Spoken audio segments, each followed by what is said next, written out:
कील के चरण में बाटे और की काशी मथुरा अब बुआ अरे की बिना माई के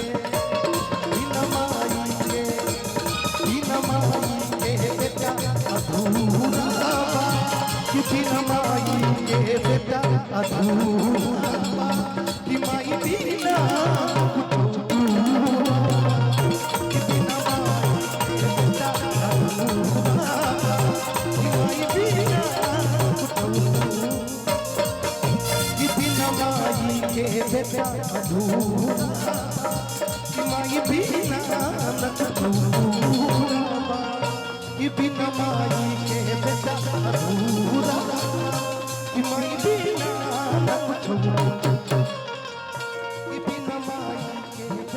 अधूरा कि माई बिना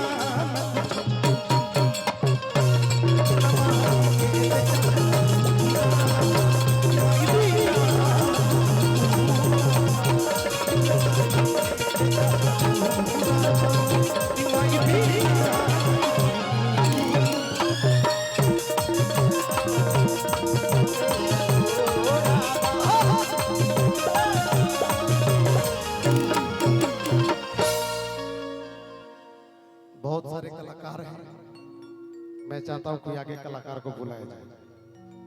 एगो डांस ना कर बता तार हाजिरी अधूरा बा। ना ना ना अब बदल गई सब ना हमने के ई जानत नहीं जा तू डेरा मत हम तारा के भाषा सुन लेके भाषण ना करो, खाली डांस करे के कहत नहीं। सुजाता संगम बहुत अच्छी गायिका, हम चाहब कि एक बार एगो मंडल भी आके फरमाइश के भोले बाबा के कोनो गीत एगो गीत गाबो तनी मनी हिल जाए तो देखो YouTube के सब भाइयों आज कहा लगे चाहत रहे कि एक बार हम लोग वो देखे राजा मंडल का पिछला रूप। अगर चाहत रहे कि बाबा के दरबार में आइल बनी अब मेहरारू के बेटा हो को तो नाच के जा ना तो तारा कितना नचैहन फिर हॉस्पिटल के चक्कर लगावे लगबो। ऐसे निवेदन बा भैया कि एह दरबार में दे नाची उ धरती पर फिर कहीं ना नाची आज एहिजा ना नाचो उ कहीं ना बाचो। ऐसे प्रार्थना बा ऐसा आशीर्वाद मत द हम कहे तो आशीर्वाद हम प्रार्थना करो बाबा तू ऐसे आशीर्वाद दे मेरे हम प्रार्थना करो।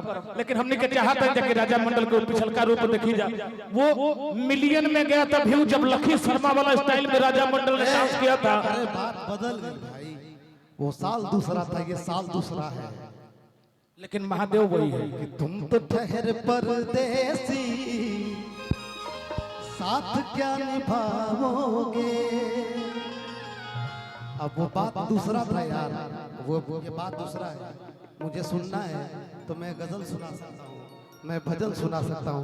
भगवान के दरबार में आया हूँ इसलिए मैं हाजिरी लगाने के लिए आया हूँ, आप लोगों का आशीर्वाद लेने के लिए। एक बार ताली बजा दे मेरे भाई लोग उसके बाद अगर टाइम बन हम रात भर गा सकेंगे कोई दिक्कत नहीं है। लेकिन ये सारे भाई हमारे हम तो सोचले रही कि एक दू को कोई तू ऐसा झूमब तो कुछ ना तो दीपक भैया से कहा लगे 2-4 हजार निकलवाई, लेकिन तू हमारे पोकली